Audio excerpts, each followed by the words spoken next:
नमस्कार। आप सभी का स्वागत है किस्से और कहानियों में टेल्स फ्रॉम दी हार्ट। आज हम सावन मास का चौथे अध्याय का वर्णन करेंगे। चौथे अध्याय के दिन सोमवार को आज का अच्छा संयोग है। आप सभी को सावन मास के पहले सोमवार की हार्दिक शुभकामनाएं और आप सभी पर महादेव जी की कृपा बनी रहे। और आपको ये वीडियो पसंद आती है तो please like, share and subscribe करें और कमेंट बॉक्स में हर हर महादेव अवश्य लिखें। तो चलिए शुरू करते हैं। सावन मास भगवान शिव को समर्पित है, ये हम सभी जानते हैं। इसमें प्रकृति भी हरियाली से युक्त हो जाती है क्योंकि इस मास में वर्षा ऋतु का आरंभ होता है।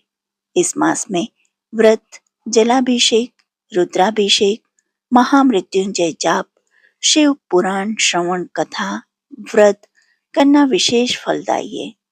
अध्याय 4 में सावन मास की पवित्र कथा, उपदेश और गहन रहस्य का वर्णन है, जिसमें बताया गया है कि किस प्रकार यह मास आध्यात्मिक उन्नति और सांसारिक बाधाओं को समाप्त करता है।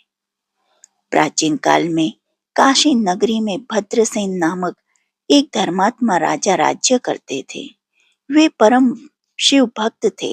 हर वर्ष सावन मास में वे शिवालयों में जलाभिषेक करते, गरीबों को अन्नदान करते, ब्राह्मणों को वस्त्र देते और अपने राज्य में शिव कथा का आयोजन करवाते। एक दिन उनके दरबार में एक साधु महाराज आए। वे अत्यंत तेजस्वी थे। राजा ने उन्हें प्रणाम कर निवेदन किया, भगवान, कृपा करके मुझे सावन मास की महिमा और इससे प्राप्त होने वाले फल बताइए। साधु ने कहा, हे राजन, यह मास स्वयं भगवान शिव द्वारा प्रशंसित है। जो इस माह में शिव का व्रत रखते हैं वे सब पापों से मुक्त होकर शिवलोक प्राप्त करते हैं। सावन मास में राजा भद्रसेन ने साधु से एक चमत्कारिक कथा सुनी। पूर्व काल में एक ब्राह्मण कन्या गौरी थी। उसका विवाह एक साधारण ब्राह्मण कुमार से हुआ था। विवाह के कुछ समय बाद ही उसका पति रोगग्रस्त हो गया।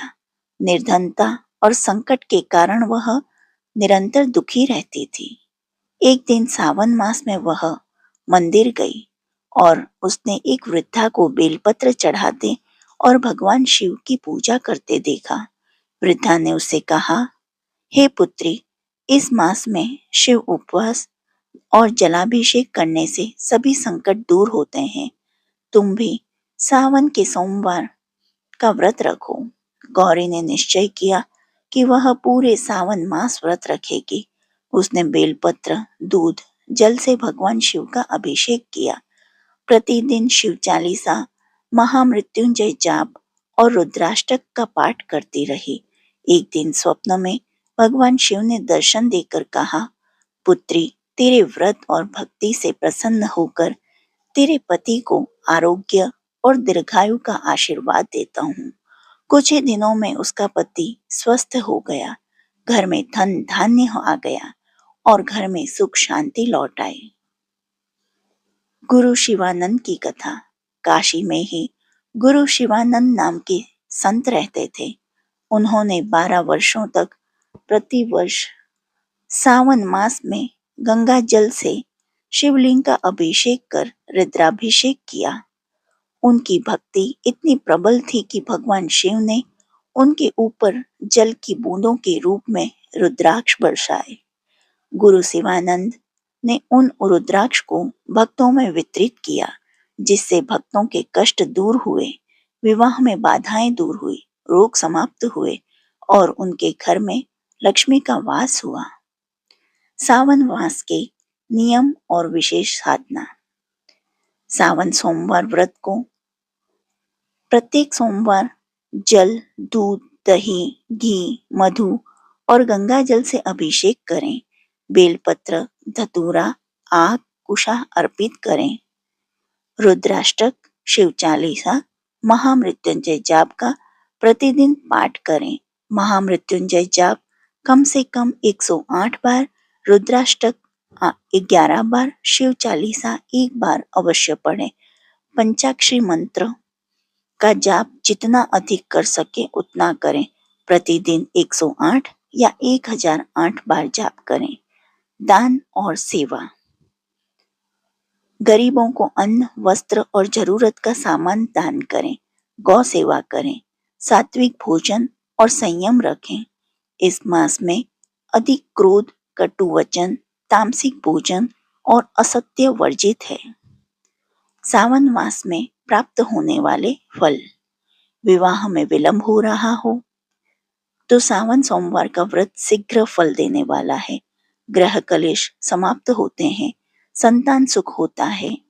रोग निवारण होता है। आध्यात्मिक उन्नति होती है। मन में शांति, साहस और धैर्य आता है। पूर्व जन्म और वर्तमान जन्म के पाप नष्ट होते हैं।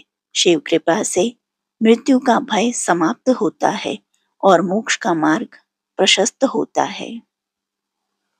यह थी शिव जी की कथा और यहीं हम थोड़ी देर शिव जी का जाप करेंगे। नमः शिवाय, ओम नमः शिवाय, हरे हरे भोले नमः शिवाय, नमः शिवाय, ओम नमः शिवाय, हरे हरे भोले नमः शिवाय, नमः शिवाय, ओम नमः शिवाय, हरे हरे भोले नमः शिवाय। हमने अध्याय 3 में देखा था कि कैसे प्रजापति दक्ष की पुत्री सती हवन कुंड में कूदकर सती हो गई और वहां भगवान शिव के रौद्र रूप वीरभद्र का अवतार हुआ। और अब जब सती के जो अन्य अलग अलग भाग थे और जहां जहां गिरे वहां 51 शक्तिपीठों की स्थापना हुई। इस कहानी का हम यहाँ वर्णन करेंगे। ब्रह्मा के पुत्र प्रजापति दक्ष की पुत्री सती से भगवान शिव का विवाह हुआ। कुछ समय बाद दक्ष को पूरे ब्रह्मांड का अधिपति बना दिया गया। इससे दक्ष में अभिमान आ गया। वह अपने आप को सर्वश्रेष्ठ समझने लगी। एक यज्ञ में भगवान शिव द्वारा खुद को प्रणाम न करने पर दक्ष ने उन्हें अनेक अपशब्द कहे। दक्ष ने शिव को शाप दिया कि उन्हें देव यज्ञ में उनका हिस्सा नहीं मिलेगा। यह सुनकर नंदी ने भी दक्ष को शाप दिया कि जिस मुंह से वह शिव निंदा कर रहे हैं वह बकरे का हो जाएगा। कुछ समय बाद दक्ष ने एक भव्य यज्ञ का आयोजन किया। उसमें सभी देवी देवताओं को बुलाया गया, पर अभिमानी दक्ष ने शिव को उस यज्ञ से बहिष्कृत कर दिया। किसी तरह सती को यह पता चला तो उन्होंने शिव से उस यज्ञ में जाने की अनुमति मांगी। पहले तो शिव ने उन्हें समझाया, पर जब वे नहीं मानी तो उन्होंने सती को वहां जाने की अनुमति दे दी। सती अपने पिता के घर पहुंची तो दक्ष ने उनसे आंखें फेर ली। सती यज्ञ में शिव का भाग न देखकर रुष्ट हो गई और सभी को बुरा भला कहने लगी। यह सुनकर दक्ष ने भी शिव निंदा प्रारंभ कर दी। यह सुनकर सती को बड़ा दुख हुआ और उन्होंने योगाग्नि से अपने शरीर को भस्म कर दिया। यह देखकर शिव के गणों को ने दक्ष यज्ञ पर हमला कर दिया, पर देवताओं ने उन्हें वहां से भगा दिया। वे शिव के पास गए और सारी घटना सुना दी। यह सुनकर शिव को बड़ा क्रोध आया। उन्होंने अपनी एक जटा को उखाड़कर जमीन पर मारा, जिससे वीरभद्र और महाकाली प्रकट हुए। शिव ने उन दोनों को दक्ष का यज्ञ विध्वंस करने की आज्ञा दी। उन्होंने पल भर में ही दक्ष का यज्ञ विध्वंस कर डाला। वीरभद्र ने दक्ष का सिर काटकर उसे यज्ञ कुंड में फेंक दिया। यह देखकर देवताओं में हड़कंप मच गया और उन्होंने शिव स्तुति प्रारंभ कर दी। उनकी स्तुति उन्होंने सभी को जीवन दान दे दिया और दक्ष के शरीर पर बकरे का सिर लगाकर उसे भी जीवित कर दिया। बाद में शिव की अनुमति से दक्ष ने अपना यज्ञ पूरा किया और अपनी प्रिय पत्नी के शव को लेकर पूरे ब्रह्मांड में घूमने लगे।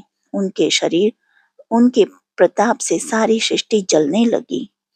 तब विष्णु ने अपने सुदर्शन चक्र से सती के शरीर के 51 टुकड़े कर दिए। ये टुकड़े जहां जहां गिरे वहां शक्ति पीठों की स्थापना हुई। तब सती का पूरा शरीर कटकर गिरा गया तो भगवान बहुत दुखी हुए और कैलाश पर जाकर एकांत में समाधि ले ली। ईश्वर ने सनत कुमार जी से कहा, हे सनत कुमार, अब मैं धारण पारण व्रत को कहूंगा, उसे आप सुनो।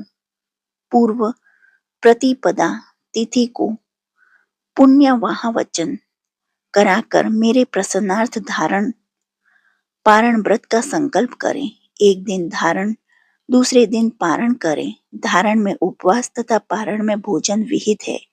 व्रत करने वाला प्राणी मास की समाप्ति में उद्यापन करे।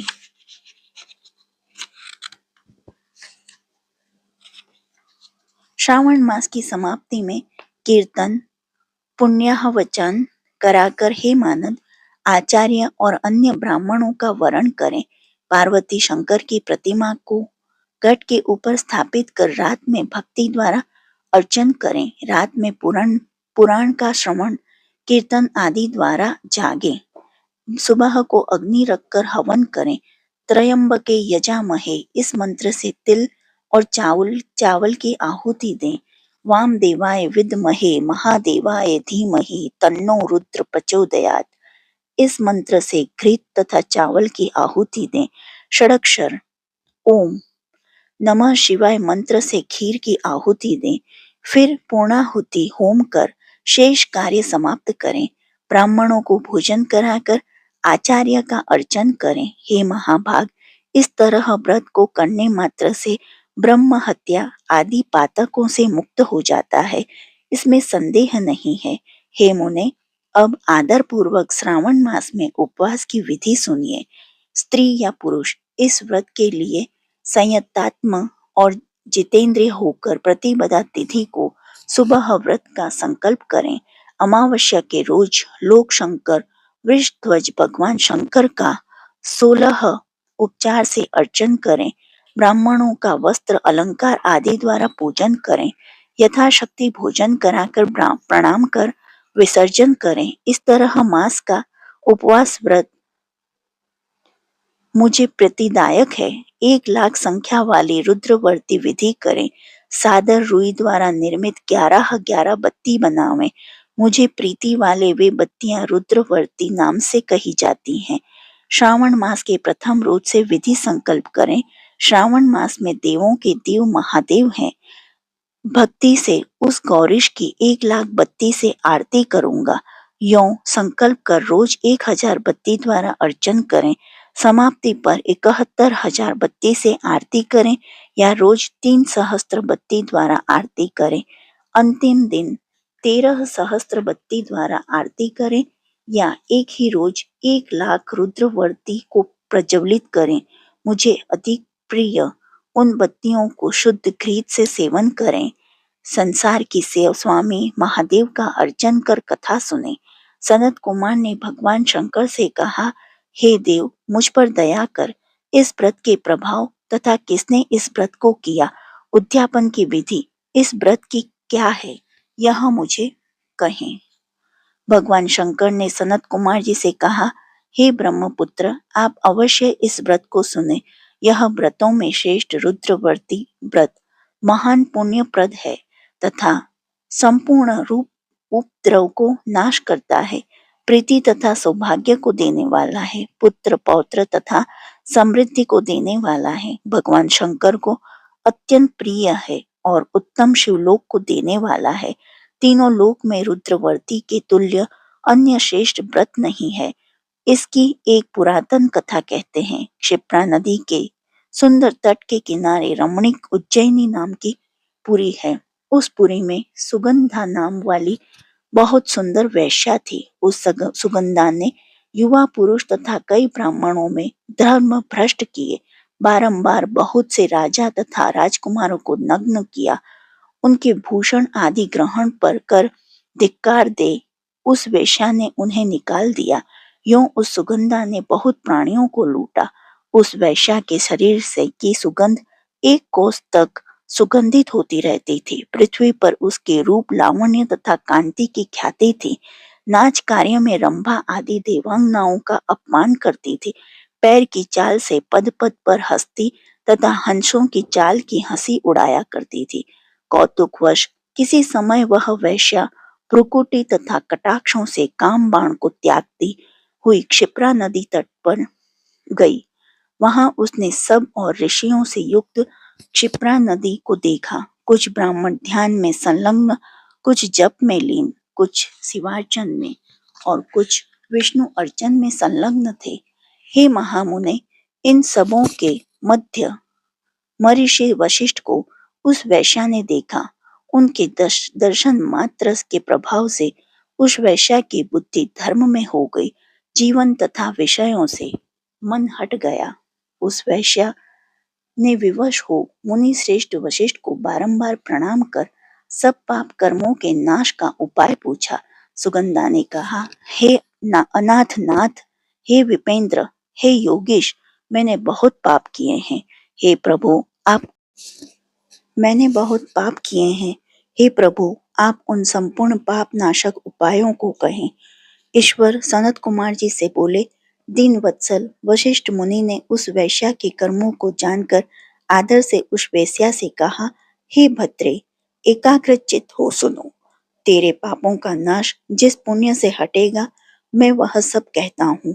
हे भद्रे, त्रैलोक्य प्रसिद्ध वाराणसी में जाकर त्रैलोक्य में दुर्लभ इस व्रत को करो। हे भद्रे, रुद्रवर्ती व्रत महान पुण्य देने वाला तथा शिव प्रीति कारक है। हे भद्रे, इस व्रत को करने मात्र से तेरी उत्तम गति होगी। भगवान शंकर ने सनत कुमार जी से कहा, यूं सारी विधि सुनकर यह वैश्या खजाना, नौकर तथा मित्र को साथ लेकर काशीपुरी गई। वहां पर वशिष्ठ जी के आदेशानुसार व्रत किया। यह व्रत वैश्या पंच भौतिक देह के सहित भगवान शंकर के शरीर में लय हो गई। जो स्त्री इस दुर्लभ व्रत को करती है और जिस वस्तु की इच्छा करती है, वह निश्चय ही मिलती है। हे सुब्रत, माणक्यवर्तियों के महात्म्यम को सुनो। हे विपेंद्र, माणिक्यवर्तियों के व्रत करने मात्र से स्त्री मेरे अर्धासन की हिस्सेदार हो जाती है। वह स्त्री महाप्रलयांत तक मेरी प्रिया होकर निवास करती है। व्रत पूर्ति के लिए इसकी व्रतोद्यापन विधि को कहूंगा। सर्वप्रथम पार्वती की सहित शंकर की प्रतिमा स्थापित करें। शिव प्रतिमा सोने तथा वृषभ प्रतिमा चांदी की निर्मित हो। विधि द्वारा अर्चन कर रात में जागें। प्रातः काल सविधि नदी में स्नान करें। भक्ति द्वारा आचार्य को वरण करें तथा 11 ब्राह्मणों के सहित घी, पायस एवं बिल्व होम करें। रुद्र शक्ति, रुद्र गायत्री या मूल मंत्र से होम करें। पूर्णाहुति कर आचार्य आदि की पूजा कर 11 श्रेष्ठ सपत्नीक ब्राह्मणों को भोजन कराएं। इस तरह जो स्त्री व्रत करती है, वह संपूर्ण पापों से रहित हो जाती है। यहीं पर चौथा अध्याय संपूर्णम। जो आपको ये अध्याय पसंद आया हो तो please like, share and subscribe करें और कमेंट बॉक्स में हर हर महादेव अवश्य लिखें। देखने के लिए धन्यवाद। जय हिंद, जय भारत।